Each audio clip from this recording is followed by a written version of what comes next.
Assalamualaikum warahmatullahi wabarakatuh. Kembali kita akan belajar mengenai aplikasi turunan pada grafik fungsi trigonometri. Setelah kemarin kita sudah belajar mengenai kemonotonan fungsi, di mana fungsi bisa naik turun pada interval tertentu yang bisa kita analisis menggunakan turunan. Sekarang kita akan menganalisis di manakah fungsi tersebut mencapai titik ekstrimnya. Titik ekstrim berarti titik di mana grafik itu tidak naik maupun tidak turun.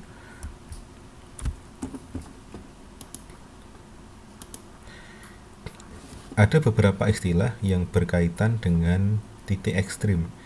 Biasa juga dikatakan sebagai titik balik. Ada dua macam nantinya titik balik atau titik ekstrim itu, ada maksimum ataupun minimum.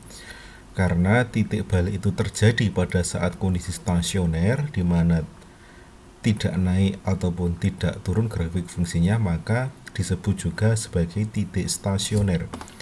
Nah, jika suatu fungsi fx diferensiabel di x sama dengan a, artinya fungsi fx itu bisa diturunkan dan kita bisa mencari f aksen x untuk x sama dengan a, di mana f aksen a sendiri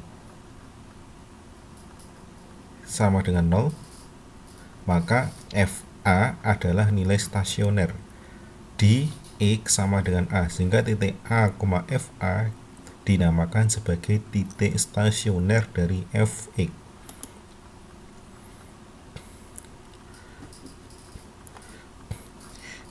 Ini digambarkan sebuah grafik fungsi. Ini adalah kondisi di mana grafik fungsinya naik. Ini yang warna biru itu turun, kemudian merah itu naik lagi. Seperti analisis kita kemarin, grafik fungsi ini dikatakan naik manakala f aksen x lebih dari 0, dikatakan turun manakala f aksen x kurang dari 0. Nah, kondisi di mana di titik ini f aksennya sama dengan 0, maka dikatakan kondisinya itu tidak naik ataupun tidak turun. Ketika kita menjumpai suatu fungsi naik kemudian turun, berarti kita mencapai namanya titik balik maksimum. Sementara ketika turun baru kemudian naik, ini dikatakan sebagai titik balik minimum. Nah, berdasarkan grafik tersebut dapat dilihat bahwa FA itu adalah titik stasioner di X sama dengan A, kemudian FB adalah nilai stasioner di X sama dengan B, di mana turunan pertama titik tersebut bernilai 0. Selanjutnya AFA maupun BFB dikatakan sebagai titik stasioner dari fungsi F. Ini ya tadi nilai fungsinya. Contoh misalkan pada fungsi aljabar, ketika kita punya fx sama dengan x kuadrat min 4x, kalau kita turunkan diperoleh 2x min 4. Stasioner terjadi manakala f aksen x-nya sama dengan 0. Ini adalah kondisi stasioner, tidak naik ataupun tidak turun. Sehingga kita dapatkan 2x min 4 sama dengan 0, diperoleh x sama dengan 2. Jadi stasioner terjadi pada saat x-nya 2. Lah, berapakah nilainya? Berarti ketika pertanyaannya adalah nilai, yang kita cari adalah nilai y atau fx-nya. Sehingga untuk x sama dengan 2 kita substitusikan ke fx sama dengan x kuadrat min 4x, diperoleh 2 kuadrat min 4 kali 2 sama dengan min 4. Jadi diperoleh titik stasioner pada akhirnya adalah 2, min 4. Nah, titik stasioner di sini disebut juga sebagai titik ekstrim atau titik balik. Ada dua macam tadi ya, ada titik balik maksimum, ada titik balik minimum, tergantung kondisi titik ini dari naik kemudian turun ataupun dari turun kemudian naik. Dan titik ini nantinya akan berpotensi menjadi titik maksimum atau titik minimum dari grafik fungsi. Contoh berikutnya misalkan masih tentang fungsi aljabar, kita akan mengujinya menggunakan turunan pertama. Dan kita akan tentukan jenis ekstrimnya apa dari fx sama dengan x pangkat 3 min 6x kuadrat plus 9x plus 1. Langkah pertama kita turunkan f aksen x nya adalah 3x kuadrat min 12x plus 9. kita akan mencari di mana letak stasionernya, berarti kita syaratkan terlebih dahulu f aksen x sama dengan 0, sehingga diperoleh 3x kuadrat min 12x plus 9 sama dengan 0. Kita faktorkan dan didapatkan x sama dengan 1 atau x sama dengan 3. Untuk x sama dengan 1, maka kita akan mencari nilai stasionernya. Kita masukkan ke fx. F1 didapatkan 5. Kemudian untuk x sama dengan 3, nilai stasionernya kita masukkan juga F3 sama dengan 1. Nah, sekarang kita akan mengecek di manakah atau apakah jenis dari titik stasionernya. Kita letakkan angka 1 dan 3, hasil dari pemfaktoran tadi. Ini 1, ini 3. Kemudian kita akan mengecek masing-masing interval ini bertanda apakah turunannya. Interval paling kiri kurang dari 1, misalkan saya ambil 0. Interval tengah antara 1 sampai dengan 3, misalkan saya ambil 2. Kemudian interval di sebelah kanannya 3, misalkan saya ambil 4. Kemudian kita masukkan ke f aksen. Nah, kita masukkan ke bentuk yang terakhir ini. Untuk x sama dengan 0, kalau kita masukkan 0, maka diperoleh nilai positif. Betul ya, sebelah kiri 1 nilainya positif. Kalau kita masukkan 2, masukkan 2 min 1 kali 2 min 3, hasilnya adalah negatif. Maka interval antara 1 dan sampai dengan 3 bertanda negatif. Begitu pula dengan cara yang sama, ketika x-nya kita ambil 4 misalkan, karena dia berada di sebelah kanan 3, diperoleh nilai yang positif. Ini menunjukkan bahwa antara x kurang dari 1 itu fungsinya naik. 1 sampai 3 berarti turun, dan lebih dari 3 kondisinya naik.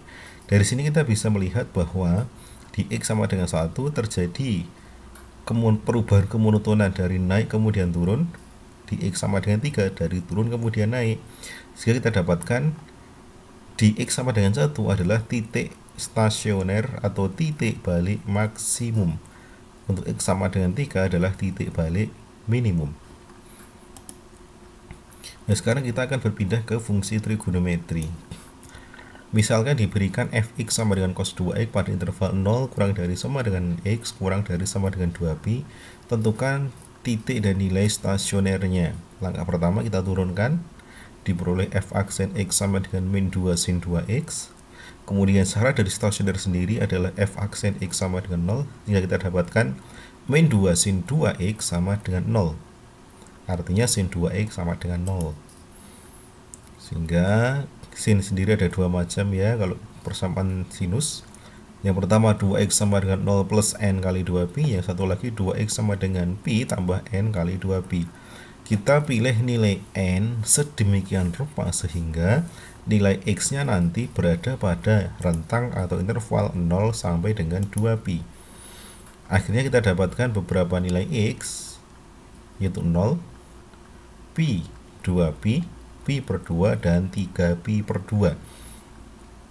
Kemudian kita masukkan ke fungsinya fx-nya untuk mendapatkan nilainya.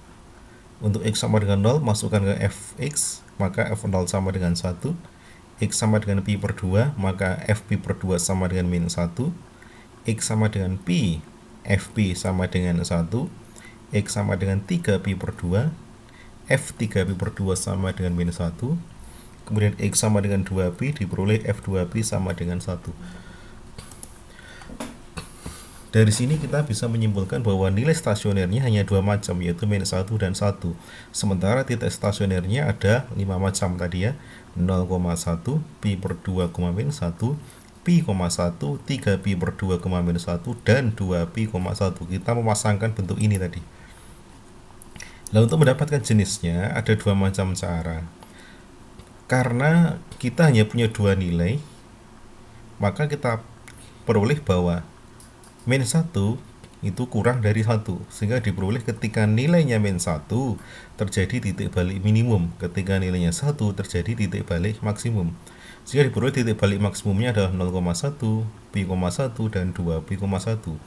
Sementara titik balik minimumnya pi per 2, min 1, dan 3pi per 2, min 1. Itu tentang titik balik atau titik ekstrim yang kita peroleh dari titik stasioner fungsi dengan syarat turunannya sama dengan 0. Tugasnya yang bisa Anda kerjakan, tentukan nilai stasioner fx sama dengan 2 plus cos 2x. Ini kita batasi berada pada interval 0 sampai dengan 2b ya. Ini 0 sampai dengan 2b. Tidak tertuliskan di sini. Jadi saya ulangi, tentukan nilai stasioner dari fx sama dengan 2 plus cos 2x pada interval 0 sampai dengan 2b. Ya, demikian materi tentang titik ekstrim fungsi trigonometri. Semoga bermanfaat. Assalamualaikum warahmatullahi wabarakatuh.